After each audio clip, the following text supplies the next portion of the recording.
Hey, I don't know if you guys ever played darts before. Somehow it seems to be a game that you always see people playing on TV or in movies, but we've never quite played it before. You know, when I was growing up, back in our house, my family had a dartboard, and whenever we had some time, we would usually just play a few games of darts. Basically, all you need to do in the game is to throw the dart at the dartboard, and your score would depend on whichever area of the dartboard you hit. And it's really simple, and I remember myself, I was pretty good at this.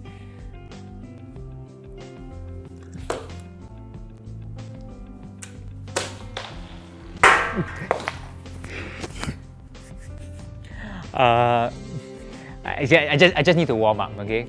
No, but seriously, when you're playing darts, you need to be really careful. Just one piece of advice, don't ever play barefooted. I remember once when we were kids, we were playing with our darts at home, and somehow I dropped the dart and it actually turned face down and it landed right on my foot. And trust me, it was incredibly painful. That's the thing about darts. They're really sharp so that they can pierce into the board. And you know, sometimes I think life is like that too. Our heart is like a dartboard, and you know, people around us say certain unpleasant things that pierce deep into our hearts. And these unpleasant words come from people all around us, our friends, our classmates, our teachers, and even our own family members. We hear them saying things to us like, you're stupid, you're a loser, you're a failure, you're useless. And many times we think these words don't affect us, but we all know that deep inside they do affect us. We end up hating the people who have said these things to us, and we just carry these hurts and these pains around with us, and all they do is get deeper and deeper. But today, I want to tell you that there is someone who can remove the darts from the dartboard. There is someone who can remove the hurts and pains from your heart. 2,000 years ago, God sent His Son Jesus in the form of a man down to earth to save all mankind. Now, to save mankind, Jesus would have to die a very slow and painful death through crucifixion. He would be nailed through His wrists and His feet and hung on a wooden cross for all to see. But before Jesus was even sentenced to death by crucifixion, He was taken by His captors to be whipped, tortured, and beaten. Jesus bled for us a total number of 7 times, and Jesus being whipped was the 2nd time that He bled for us. And with that, He released the blessing over our lives that we can be healed. The Bible tells us in the book of Isaiah chapter 53 verse 5 that He was pierced for our rebellion, crushed for our sins. He was beaten so we could be whole. He was whipped so we could be healed. Jesus wants you to be healed of all the emotional hurts that are deep within your heart. But Jesus doesn't just want to remove the problem. He wants to make sure that you are completely healed. And the Bible goes on to tell us that He will give you a new heart and give you a new spirit.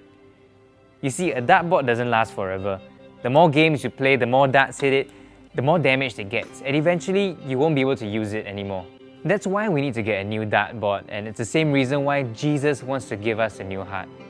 But Jesus doesn't want to give us a new heart just so it can be hurt all over again. Jesus wants to render all the hurts in our life powerless. Once these hurts are powerless, they can no longer pierce into your heart and hurt you. Jesus wants you to be completely healed from all these emotional hurts. He wants to remove them, He wants to give you a new and undamaged heart, and He wants to protect your heart from any more hurts and pain. All you need to do is to let go of the problem and let God help you.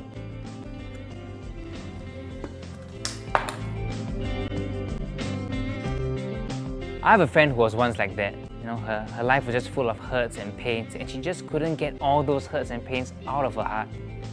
However, she found God, she found Jesus, and today her life is completely turned around. Let's hear what she has to say. What happened during my growing up years was that even when I was from young, I think my mother always used to use a lot of harsh words on me. I think she always compare me to my sister, say that, hey, you're not as pretty as your sister, you know, you're stupid, why are you so blur, and things like that. So I think from young, I've always had this sense of inferiority. Yeah, and I just felt that I needed to fill my identity with other things. Definitely it hurt, yeah, when my parents said such things about me. It made me feel like, I wasn't good enough, and I needed to prove myself. I just didn't want to carry on anymore. And I think that was when I remember I took 8 Panadols and 6 Panadols extras to kill myself. Yeah, because I really wanted to escape from that pain and that emptiness within me. I had that hole in my heart. I needed that attention to fill the hole. And that was when I really changed boyfriend, I changed underwear. In the long term, these relationships don't last. Yeah, and I think when they came and they left, they created even more holes in my heart. And I remember then my father was telling me, Jen, you're not ready, you're too young and all that. But being the rebellious me then, I just wanted to do whatever I liked. I think there came a point where I became very depressed again. I started to drift away from my family, my friends. This time I took 40 pills. Yeah, and I really had the intention to just escape from this world, escape from all the pains that this life has given to me. As I lay in my room waiting to die, I think a lot of things came through my mind, and I started to think about my friends, my family. I think there and then I just told myself I couldn't allow them to go through that pain, and I started to regret. Yeah, so that was when I called my sister, and she rushed me down to A&E, and I was hospitalized for a week. I tried to find all kinds of ways to fill the hole. Now that my boyfriend was gone, I started to smoke, I started to drink, go clubbing. I just tried anything I could, to just numb the pain, even for a while. Even when I was still living in sin, smoking and all that.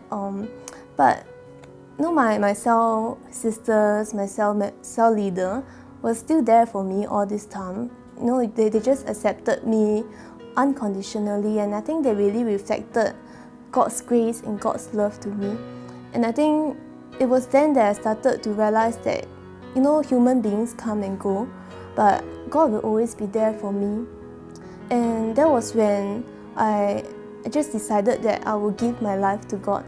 Even though that period of time I wasn't in any relationship, but I felt more whole and more complete than I've ever felt in my life.